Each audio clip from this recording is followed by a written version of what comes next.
ആരിലും എൻ മനോഭാരങ്ങളെ അറിയുന്ന വല്ലഭനുണ്ടെനിക്ക്. ആരിലും എൻ മനോഭാരങ്ങളെ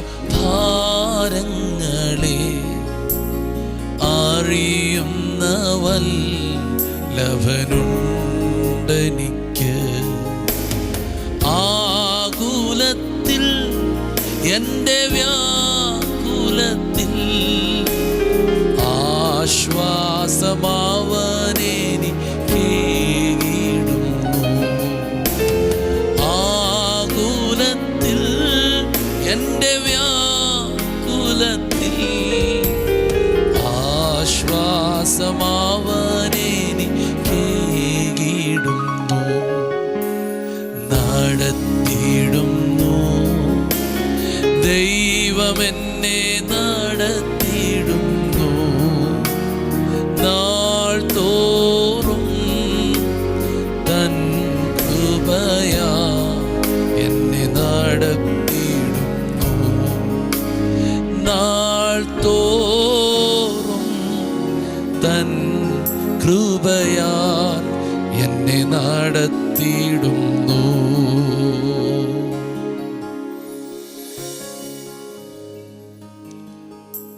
വോയിസ് ഓഫ് ലവിൽ ഇന്ന് കർത്താവ് നമുക്ക് തരുന്ന വചനം 119 സങ്കീർത്തനത്തിലെ 24 വാക്യമാണ്. നിന്റെ സാക്ഷ്യങ്ങൾ എൻ്റെ പ്രമോദവും എൻ്റെ ആലോചനക്കാരുമാകും. ആമേൻ. ഈ വചനം പറയണ്ട എന്നോർത്തിരുന്നതാണ്. പക്ഷെ ആ വചനം ഒരു നിർബന്ധമായിട്ട് ഇന്ന് പങ്കുവെക്കാൻ ഒരു ബോധ്യം ലഭിച്ചു. ഈ 119 സങ്കീർത്തനം ഏറ്റവും ഫോക്കസ്ഡ് ആയിരിക്കുന്നത് ദൈവവചനത്തെ ബേസ് ചെയ്താണ്. ഈ വചനത്തിൽ നിന്ന് എന്തൊക്കെ നമുക്ക് ലഭിക്കുമെന്ന് പെട്ടെന്ന് മനസ്സിലാകാൻ ഒരു അധ്യായം എന്ന് പറഞ്ഞാൽ 119 സങ്കീർത്തനമാണ്. നമ്മൾ ചില വചനങ്ങൾ ഇനിയും ഇതിൽ നിന്ന് പങ്കുവെക്കും. ഈ വചനം പറയുകയാണ്, നിന്റെ സാക്ഷ്യങ്ങൾ എൻ്റെ പ്രമോദമാണ്, ഹല്ലേലൂയ, എൻ്റെ ആനന്ദമാണ്, എൻ്റെ മനസ്സിൻ്റെ ഹൃദയത്തിൻ്റെ സന്തോഷമാണ്. ആമേൻ. അടുത്ത വാക്ക് എൻ്റെ ആലോചനക്കാരും ആകുന്നു. എൻ്റെ കൗൺസിലേഴ്സ് ആണ് അവര്. അപ്പോൾ ഓരോ വചനവും എൻ്റെ ആലോചനക്കാരനാണ്. ഞാൻ എങ്ങോട്ട് പോകണം, ഞാൻ എങ്ങോട്ട് തിരിയണം, ഞാൻ എന്ത് ചെയ്യണം, ഞാൻ എന്ത് തിരഞ്ഞെടുക്കണം, ഞാൻ എന്ത് പറയണം, ഞാൻ എവിടെ നിൽക്കണം, എൻ്റെ ആലോചന തരുന്നത് വചനമാണ്. ഹല്ലേലൂയ. ഒരു കാലഘട്ടത്തിൽ ദൈവത്തിൻ്റെ ജനത്തിന് ആലോചന പറഞ്ഞു കൊടുത്തത് പ്രവാചകരായിരുന്നു. ആമേൻ. വിശുദ്ധന്മാരെ പലരെയും നടത്തിയത് പ്രവാചകർ. പക്ഷേ ഇവിടെ വരുമ്പോൾ പറയുക, എന്നെ നടത്തുന്നത് പ്രവാചകനല്ല, എന്നെ നടത്തുന്നത് വചനമാണ്. ആമേൻ. അപ്പോൾ പ്രവാചകരെന്താ ചെയ്യുന്നത്? ഞാൻ അറിഞ്ഞ ആ സത്യത്തെ ഒന്നും കൂടെ എന്നെ ഉറപ്പിക്കുന്നവര്, എനിക്ക് ഡയറക്ഷൻ തരുന്നവരല്ല, എനിക്കൊരു കൺഫർമേഷൻ തരുന്നവര്. ഹല്ലേലൂയ. സ്തോത്രം. നിങ്ങൾ ഇന്നത് വിശ്വസിക്കാൻ തയ്യാറാകുക. എൻ്റെ ആലോചനക്കാരാണ് ദൈവവചനം. സ്തോത്രം. പഴയ നിയമത്തിലെ ഒരു സന്ദേശം ഇങ്ങനെയാണ്, നിന്റെ ആലോചകൻ ഇനി നിനക്ക് മറഞ്ഞിരിക്കത്തില്ല. അതിൻ്റെ അർത്ഥം തന്നെ നിനക്ക് വചനം തുറന്നു കിട്ടും തന്നെയാണ് മറ്റൊരു വാക്ക്. ആലോചകൻ മറഞ്ഞിരിക്കത്തില്ല. പോകേണ്ട വഴി ഇതാണെന്ന്, ഇതുവഴി പൊയ്ക്കോ. വലത്തോട്ട് തിരിയുമ്പോൾ ജീവിതത്തിൻ്റെ നാൽക്കവലകളിൽ എന്ത് തിരഞ്ഞെടുക്കണം, ഏതുവഴി സഞ്ചരിക്കണം എന്നൊക്കെ നീ ആകുലപ്പെടുമ്പോൾ നിന്റെ മുമ്പിൽ വചനമിറങ്ങിയ ആലോചന തരും.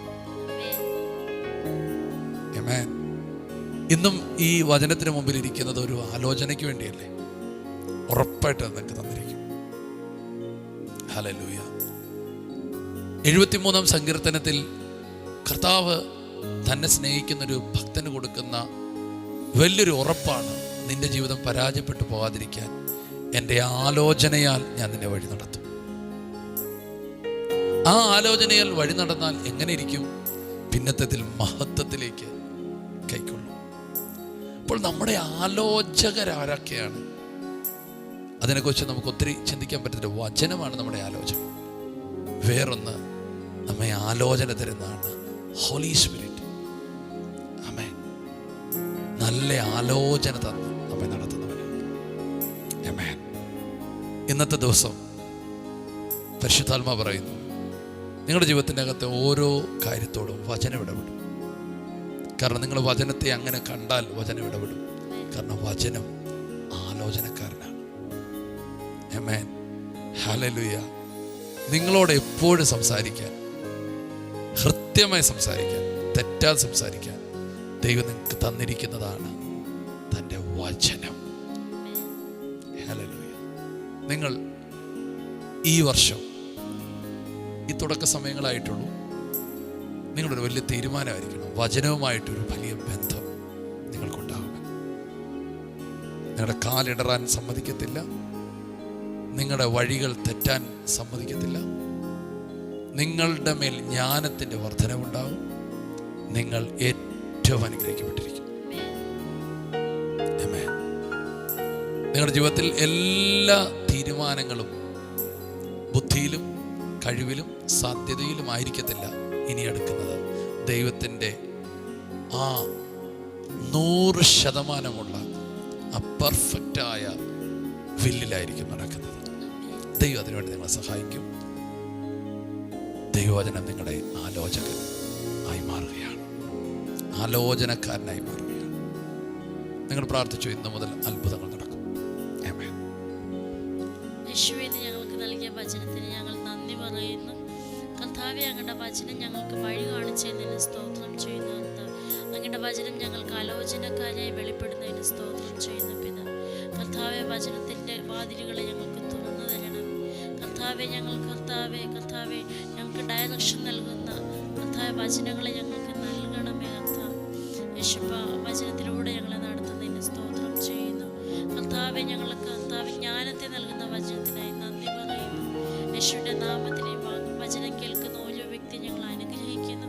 അവർക്കായിട്ട് കർത്താവെ, അങ്ങ് വചനം തുറന്നു കൊടുക്കാൻ പോകുന്നതിന് നന്ദി പറയുന്നു പിതാവേ. യേശുവിൻ്റെ നാമത്തിൽ ഇന്നത്തെ ദിവസത്തെ അനുഗ്രഹിക്കും. യേശുവിൻ്റെ നാമത്തിൽ തന്നെ. സൗഖ്യത്തിനായി പ്രാർത്ഥിക്കാൻ കർത്താവ് ഒരു ഗൈഡൻസ് തരുന്നു. യേശുവിൻ്റെ നാമത്തിൽ ഞങ്ങൾ ഒരുമിച്ച് പ്രാർത്ഥിക്കുക. കർത്താവെ, ഈ മക്കൾ സൗഖ്യമായിരിക്കട്ടെ. രോഗത്തിൻ്റെ കഠിനമായ വേദനയുടെ കടന്നു പോകുന്നവരെല്ലാവരും സൗഖ്യമാകട്ടെ. അവർ കിടക്കകൾ മാറ്റിവിരിക്കപ്പെടട്ടെ. ആ കിടക്കയും എടുത്തുകൊണ്ട് നടന്നുപോയവനെ പോലെ ഇവരെ കിടത്തിയ വിഷയങ്ങളെ ഇവരെ എടുത്തുകൊണ്ട് ആമേൻ യാത്ര ചെയ്യാൻ സഹായിക്കണം. ഇവരെ തകർത്ത വിഷയങ്ങളെ ഇവർ എടുത്തു മാറ്റാൻ സഹായിക്കണം. യേശുവിൻ്റെ നാമത്തിൽ ആരോഗ്യം വരട്ടെ. യേശുവിൻ്റെ നാമത്തിൽ അവരുടെ രോഗത്തിൻ്റെ കെട്ടുകൾ പൊട്ടട്ടെ. അവർ സൗഖ്യത്തോടെയും ആരോഗ്യത്തോടെ ഇരിക്കട്ടെ. സമാധാനമുണ്ടാകട്ടെ, ഐശ്വര്യമുണ്ടാകട്ടെ, നന്മകളുണ്ടാകട്ടെ. ഇവർ ചെയ്യുന്നതൊക്കെയും സാധിക്കട്ടെ. ആറ്റരികത്ത് നട്ടിരിക്കുന്ന വൃക്ഷം പോലെ അവർ ഫലം കായ്ക്കുന്നവരാകട്ടെ. അവരെ അനുഗ്രഹിക്കുന്നു യേശുവിൻ നാമത്തിൽ തന്നെ. ആമേൻ. ഇന്നത്തെ ദിവസം നിങ്ങളുടെ കൂടെ കർത്താവ് ഉണ്ടായിരിക്കും. നിങ്ങൾക്ക് വചനത്തിലൂടെ മറുപടികൾ ലഭിക്കും കേട്ടോ. ഇന്നത്തെ ദിവസം വചനത്തിലൂടെ നിങ്ങൾക്ക് മറുപടി കിട്ടും. സന്തോഷത്തോടെ ആയിരിക്കുക. ഇന്നത്തെ കാര്യങ്ങളെല്ലാം ചെയ്യാൻ ദൈവം നിങ്ങളെ സഹായിക്കും. God bless you. ശാലോം.